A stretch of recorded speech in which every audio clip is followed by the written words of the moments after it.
కీర్తనలు చదవటం మొదలుపెట్టాను. నాకు బాగా గుర్తు. కీర్తనల గ్రంథం తీసుకుని కీర్తనలు చదవడం మొదలుపెట్టాను.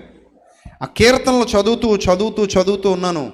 ఆ కీర్తనలు చదువుతున్నప్పుడు నేను నిజంగా చెప్తున్నాను, నా స్వీయ అనుభవం. ఆ కీర్తనలు చదువుతున్నప్పుడు నాతో ఎవరో మా అమ్మ మాట్లాడినట్టుగా, మా నాన్న మాట్లాడినట్టుగా నన్ను ఆదరిస్తున్న భావన నేను ప్రత్యక్షంగా రుచి చూశాను. నన్ను ఆదరిస్తున్న ఈ మాటలు నన్ను ఓదారుస్తున్నాయి, నాకు బలాన్ని ఇస్తున్నాయి, నాకు ధైర్యాన్ని ఇస్తున్నాయి, నాకు శక్తిని ఇస్తున్నాయి, నాకు జీవాన్ని ఇస్తున్నాయి, నా ఆలోచనలను మార్చేస్తున్నాయి. అలా క్రమక్రమంగా నా ఆలోచనలన్నీ మారిపోయి మేడ మీద నుంచి కిందికి వచ్చేసాను. అంతే. ప్రభు పట్టుకుంటే వదలకుండా పట్టుకుంటాడు మన ప్రభు. దేవుని నామానికి మహిమ కలుగునుగా. ఆయన వదలకుండా పట్టుకునేవాడు, గట్టిగా పట్టుకునేవాడు ఆయన. అందుకే ఆయన మాట ఆదరించేది,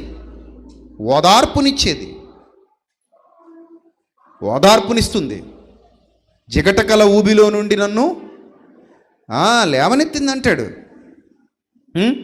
నీ మాటలే నాకు ఓదార్పునిచ్చాయి, నీ మాటలే నాకు ఆదరణనిచ్చాయి, నీ మాటలు నన్ను బలపరిచాయి. నన్ను బలపరిచి వాని ఎందే నేను సమస్తము చేయగలను. శక్తినిచ్చే మాటలు, జీవము గల మాటలు. అందుకే పేతురు గారితో ప్రభు అంటారు, చాలామంది నన్ను విడిచిపెట్టి వెళ్ళిపోయారు.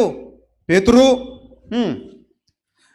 మీరు కూడా వెళ్ళిపోవాలనుకుంటున్నారా నన్ను వదిలేసి అని అన్నప్పుడు పేతురు అంటాడు, ప్రభువా నిన్ను వదిలి ఎక్కడికి పోతాం ప్రభువా? నిన్ను వదిలిపోయి మేము ఉండగలమా ప్రభువా?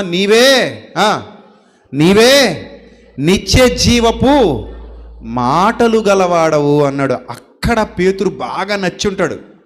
నీ దగ్గరే రొట్టెలు దొరుకుతాయంటే పేతురుని ఇష్టపడకపోయేవాడు ఆయన.